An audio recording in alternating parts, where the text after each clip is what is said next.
Hey everybody, it's Tiffany from Quilters Workshop, and today I have a really special tutorial for you on something that I call a crochet case. So basically it's going to start off with something like this. So we have all kinds of little pockets and compartments for scissors and crochet hooks or loom knitting hooks or yarn needles and all that kind of stuff. And then when you want to work on something while you're traveling or on the go, or you just want to toss it into your bag for a class, you can roll it all up and then secure it with a little elastic around it and then just toss it in your bag and you're ready to go.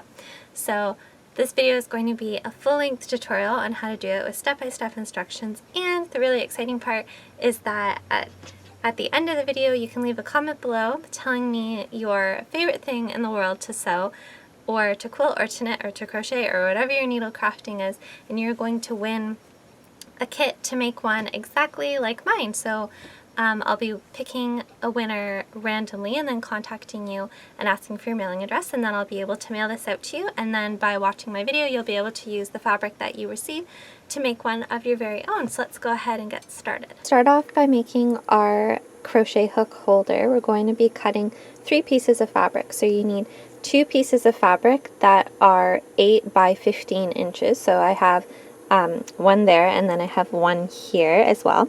And then the second piece of fabric that we're going to cut can either be the same print of the 2 that you've just cut, or it can be a coordinating print. So I just chose to do a coordinating print. And this piece of fabric is 9 inches wide by 15. And the first thing you're going to do with it is fold it in half, and then you're going to iron that crease across there, which I've already done. And taking one of your 8 by 15 pieces, lying it on a table with the pretty side facing up, you're going to take this folded piece and place it as evenly as you can along the bottom edge here, so that the folded edge is at the top and the raw edges are as even as possible on the bottom. This step is going to be basically whatever you prefer. So I have a couple of my crochet hooks here. So normally I would suggest starting 1 1/4 inches from the edge here and making 1-inch sections for each hook. So you would sew your first line 1 1/4 inches in from here. You can for sure draw a chalked line so that you have something to follow, and then the next stitching line would be 1 inch over from that. So that would fit like 1 crochet hook perfectly in that section. And then depending on how many hooks you have, or if you have different widths and maybe it needs to be bigger than 1 inch, just lay out what you would like to be able to fit inside of your roll, and then you'll be able to plan it out. So I have about 5 crochet hooks, maybe 2 loom knitting hooks, and a couple of plastic yarn needles that I wanted to keep in here.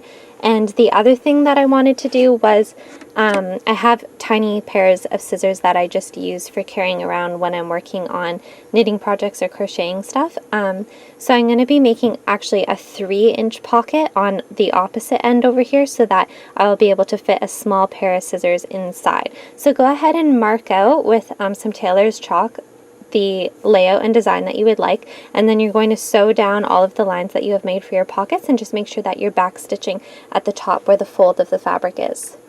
Now that I have all of my individual pockets sewn, this is what it looks like. So I have about 9 slots for crochet hooks, and then I have my one larger section for my scissors. So the next step that you have to do is take about a 7-inch piece of 1/2 inch wide elastic, and it can be any color, it doesn't matter. Also a different width would be okay too, like if you wanted to go up to like a 3/4 of an inch, that would be fine. So you're going to fold it in half and pin it in the middle of one of the sides. It really doesn't matter which side, I just decided to go for the right hand side.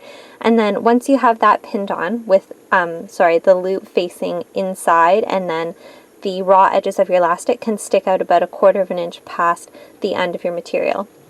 So now we're going to take our second piece of fabric that we had, which was also cut 8 by 15, and we're putting that on top of what we already have sewn together, so that all of the pretty sides are together, and we're going to be matching up all of the corners as best as we can, making sure that the edges are all nice and even.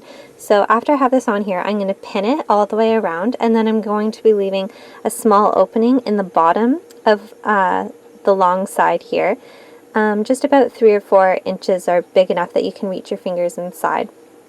So we're going to start here where our opening is going to be. We're going to sew all the way around with the edge of your pressure foot on the edge of the material, which is 1/4 inch seam allowance. And then when you come back to where you started, just stop when you're a few inches away from your starting point, and that will leave you your little turning opening.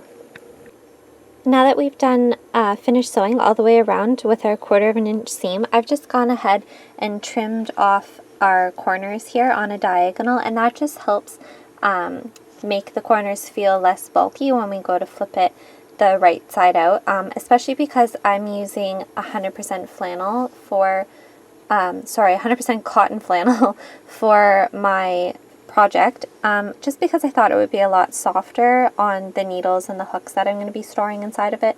So whenever you're ready, you're going to go ahead and reach inside. You're going to reach for the furthest corner away from you and flip it so that it is right side out. And now that we have our little crochet hook case turned right side out, I've already gone ahead and pressed all of the edges so that the front and the back are even with each other and neither one of the sides is rolling or showing.